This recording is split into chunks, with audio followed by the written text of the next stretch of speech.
So we're going to pick up exactly where we left off yesterday. And so we left off with talking about how Amenhotep IV basically was 30 years old, didn't care really of anybody else's opinion. Remember we talked about I'm big, you're little, I'm right, you're wrong. And so that kind of personality grew even more when he married Nefertiti, because Nefertiti was this doting wife who supported everything that he did. And remember, those are the two most powerful people in all of Egypt. So he really didn't care what anyone else think because the two most powerful people thought the same thing. Nefertiti supported everything that Amenhotep IV did, which just enhanced what he thought was his power. So he made the decision to leave the capital cities of Memphis and Thebes, pack everybody up and everything, and they just created a whole new city. The city is going to be called Akhenaten. It's also more widely known as El Amarna, and it's literally in the middle of nowhere. So, what was life known as like in Akhenaten or in El Amarna? So this was his dream city. He was going to have this beautiful palace and it was going to overlook the people. But it was not a dream for everybody else because archaeologists have found signs of horrible child labor. That when he was building it, he needed as many humans as possible to build the city as quickly as possible. So he actually, I don't want to say enslaved, but forced super young children into physical labor. And this was really uncommon. We see children working, but not nearly as young as Amenhotep IV had them working in Akhenaten. We also see in signs from the remains of the people in El Amarna a huge amount of malnutrition, which means they were not fed enough, they didn't have enough nutrients to keep them healthy, and a lot of starvation. Remember, like I said, they were up in the middle of the entire desert. We also see that the architects had too much power. So here's what I mean by that. Amenhotep IV was so driven to get this city built, if you will. He was so just amped up on this city. He wanted it done immediately that he basically went to his architects and he's like, I don't care what you do, just get it done. So now he's kind of giving a little bit of power to these architects. And what we see is they're going to start skimming off the top, which basically means they're going to start taking some materials and money for themselves. So we see people starting to be sly underneath our pharaoh now. They're starting to cheat the system, if you will. And another big issue, if you didn't guess it, building a city is super duper expensive. But I told you, thanks to his dad, Amenhotep IV had a ton of money rolling in. But I haven't mentioned anything else about bringing more money in, have I? So all that Amenhotep IV is doing is spending the money. He is focused on build, build, build, build, build. Well, just like today, building cost a lot. Okay, so I told you he had crazy idea number one, right? And crazy idea number one was to move the capitals and build a whole brand new one. Well, here comes crazy idea number two. So he wanted to make sure everybody knew that he was the embodiment of this sun disk god, right? Because remember we said pharaohs are the living gods on earth. Well, he wanted everyone to worship Aten through him. So he was the living Aten on earth. So he decided he was just going to up and change his name. So now Amenhotep IV is Akhenaten. By the way, does that sound oddly familiar? Hopefully you realize that's the same name as his city. So he just named a whole city after himself. Interesting. He also is going to change the name of his wife and children because, they're important too. So Nefertiti is no longer known as Nefertiti. We actually never see her name again after this point. So this is about year 6 or 7 of his reign. She kind of disappears, and people actually thought she died. They had no idea what happened to Nefertiti. Her name just never appeared. Her cartouche was gone. However, we saw the appearance of a new name, Nefru Aten Nefertiti, which, again, if you catch the end here, right? Nefertiti. So she is the all-beautiful living embodiment of the god Aten Nefertiti. It's kind of the roundabout translation for her name. So not only did he change his name, he changed her name, and he changed his kid's name, because that's not confusing at all. So now we're going to reference him, or refer to him as Akhenaten, and Nefertiti as Nefru Neferat Nefertiti. Okay, so I said he also changed the names of his kiddos. Well, here's the most famous one. So King Tut, his full name is, well, it could be two names. He is most widely known as King Tutankhamun. So if you look here at the end, do you see that Amen? Okay, he was originally named in honor of the sun god Amen. We talked about the solar gods in the beginning, right? And so his name was had Amen at the end. Well, that was no longer okay, right? The sun disk god is Aten. So Akhenaten decides to change his children's name as well, and Tut was one of them. So Tutankhamun becomes Tutankhaten. So he is now, at this point in his life, Tutankhaten. So you could hear him referred to in either way in Egyptian history. He's also going to change the names of his girls, those famous daughters we talked about.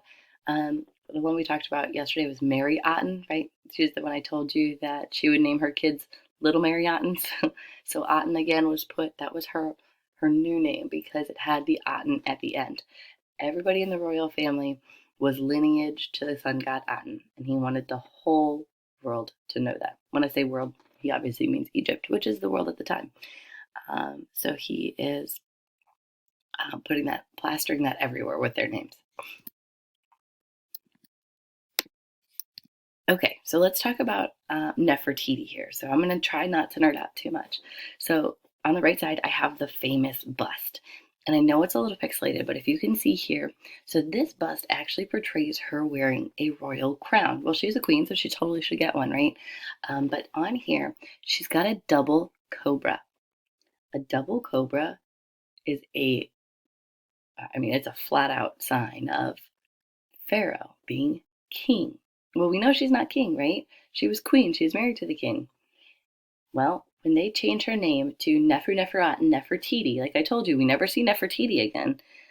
She's actually no longer great royal wife.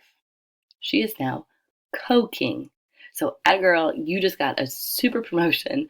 Her decision to kind of agree with everything her husband says, to be completely supportive of him no matter what, to be his confidant was brilliant because she put herself in a position where he trusted her above everybody else. He trusted her so much that he actually named her co-king. So at this period in Egyptian history, we do not have one pharaoh, but we have two. We have Akhenaten, formerly Amenhotep IV, right? And we have Nefertiti, so who is now Nefru Neferuaten Nefertiti. So she will no longer be referred to as the great royal wife. So we've got a little bit of a situation though. I told you yesterday that the pharaoh always has to have a queen, even though he waited a couple years to do it. He has to have a queen. So he is going to marry, again, like we talked about, he wants to keep that bloodline strong. So it's very normal at the time, but he is going to marry his daughters. Okay, he marries several of them. The two most important ones he marries are Mary Aten and Anaxenamun. Now, Anaxenamun, her name does change to Anaxenaten. However, she becomes very famous down the road, and we'll get to that in a little bit. So she is most widely known as Anaxenamun, and we'll talk about that. But he does marry his two eldest daughters first. And again, like we talked about, that was pure intentions, right? They wanted to keep the bloodline strong. They wanted to make sure that they didn't weaken the bloodline by marrying just anybody, that they were royals and they had the god's blood. All right, so why don't we take a moment now, pause the computer. Let's jot down some quick notes on Nefertiti. And in there, remember how I have, it says other names? Why don't you put in the new names for Akhenaten and Nefertiti, and I'm going to bounce back real quick for you so you can pause it right at this point and write those down. Okay, so we're moving back. All right, so let's talk about a little bit more about some of the leading ladies in Akhenaten's life.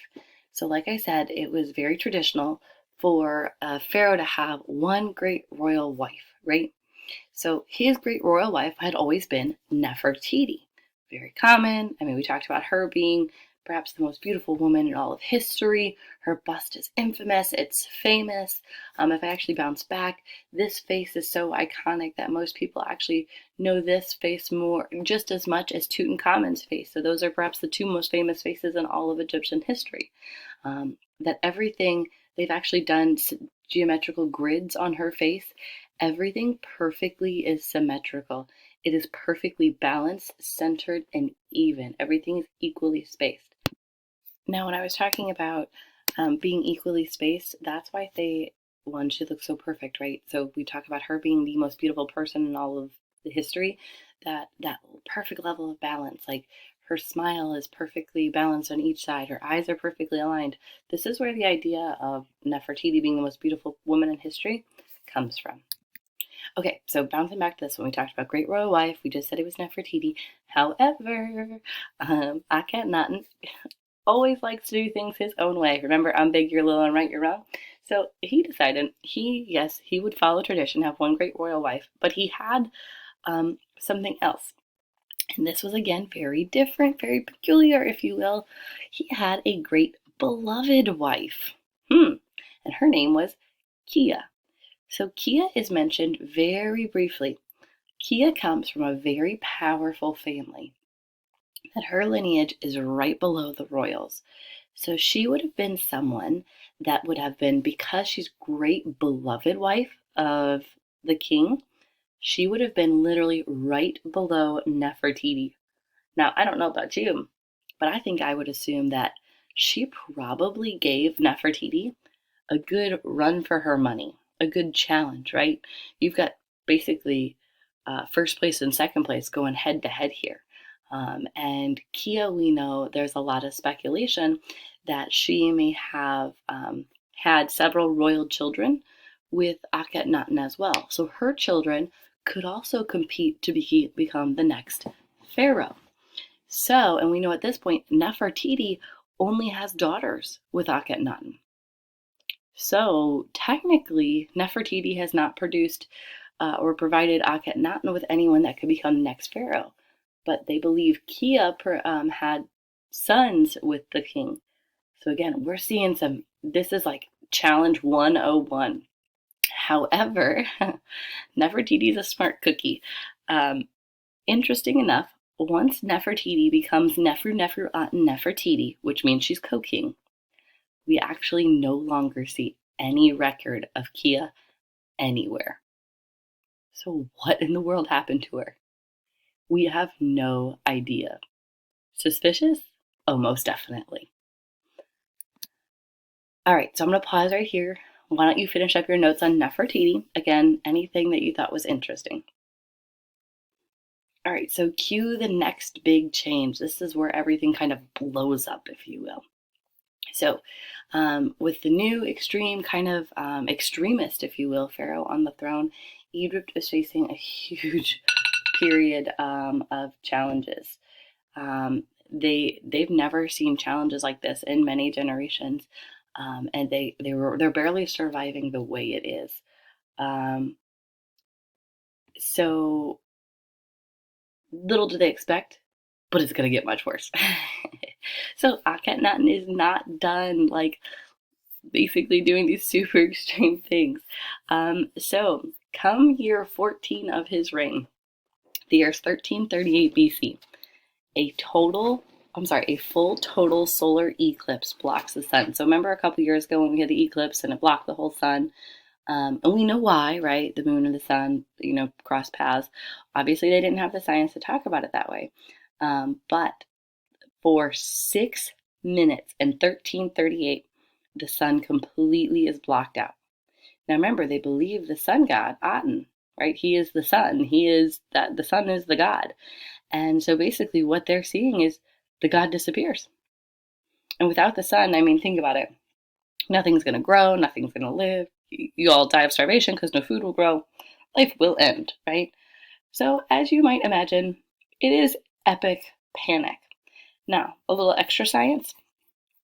Generally, A full eclipse only occurs once every 380 some odd